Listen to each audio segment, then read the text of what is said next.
Hi, this is Margaret Maloney, and welcome to the Death Dhamma podcast. In a series I used to read, occasionally one character would say to the other, "May you live in interesting times." It was understood that this was a curse, where interesting times meant chaos and difficulty. Well, we do live in interesting times. I mean, don't we always? So this season, together we'll explore equanimity and chaos, recognizing that many aspects of life are beyond our control. Let's find a sense of balance and peace amid external chaos. Hi, everyone. Today, I'm bringing you a sutta for you to contemplate throughout your week.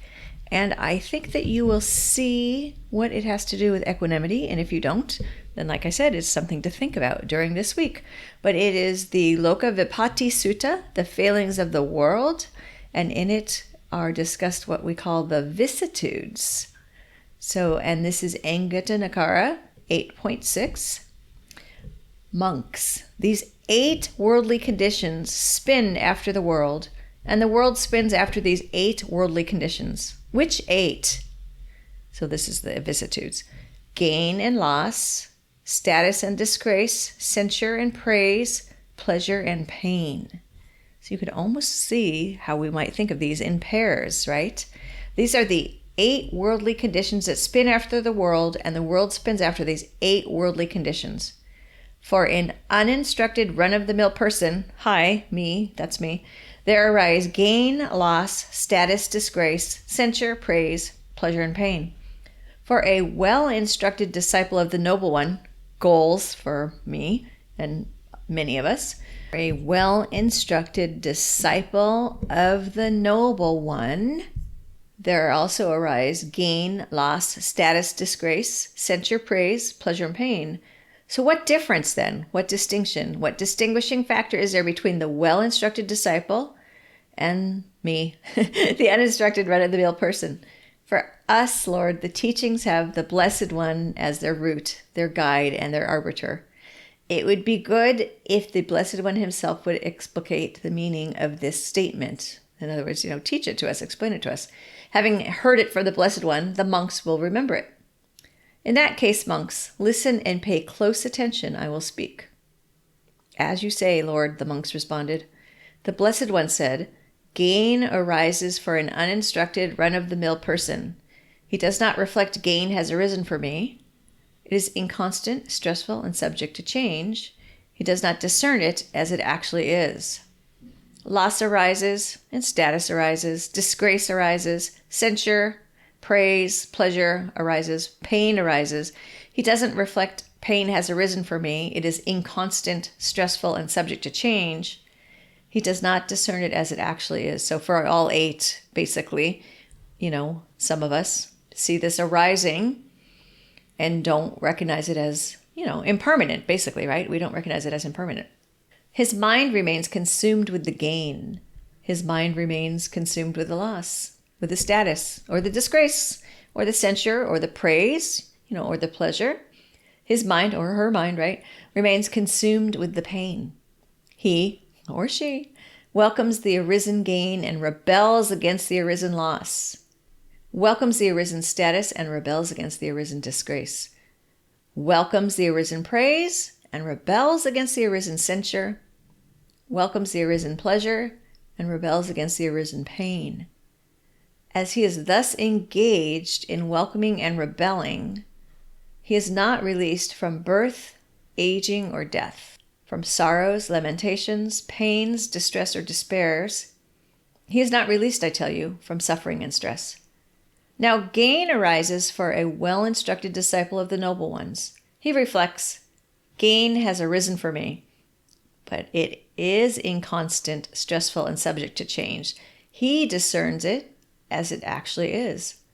So the same with loss or status or disgrace or censure, praise, pleasure, pain. Pain arises, he reflects, pain has arisen for me. It is inconstant, stressful, and subject to change. He discerns it as it actually is. His mind does not remain consumed with the gain or the loss, or the status, the disgrace, the censure, the praise, the pleasure. His mind does not remain consumed with the pain. He does not welcome the gain or rebel against the loss. He doesn't welcome the status or rebel against the disgrace. The same with, he doesn't welcome the praise or rebel against the censure. He does not welcome the pleasure or rebel against the pain, thus abandoning, welcoming, and rebelling. He is released from birth, aging, and death, from sorrow, lamentation, pain, distresses, and despairs. He is released from suffering and stress. This is the difference. This the distinction. This the distinguishing factor between the well-instructed disciple of the noble ones, an uninstructed run-of-the-mill person. Again, yep, I feel that. So gain and loss, status, disgrace, censure and praise, pleasure and pain. These conditions among human beings are inconstant, impermanent, subject to change. Knowing this, the wise person, mindful, ponders these changing conditions. Desirable things don't charm the mind. Undesirable ones bring no resistance. His welcoming and rebelling are scattered, gone to their end, do not exist. Knowing the dustless, sorrowless state he discerns rightly has gone beyond coming to the future shore. Some reminders of, things that we perceive as good or bad, right? So these 8 vicissitudes, which some we perceive as good, some we perceive as bad. The best way to perceive them at all is inconstant, stressful, and subject to change, no matter what they are. And in that embedded, obviously, our recognition of impermanence.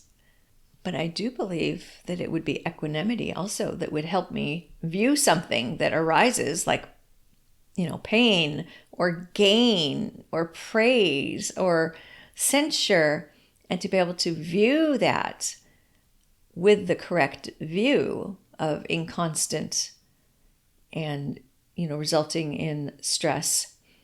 I think that it is equanimity that could help me. What do you think? You've been listening to the Death Dhamma podcast with your host, Margaret Maloney. Thank you so much for being here. Come find me on margaretmaloney.com, margaretmeloni.com. And until we meet again, may you be well, may you be happy, may you be at ease, and may you be free from suffering. Bye for now.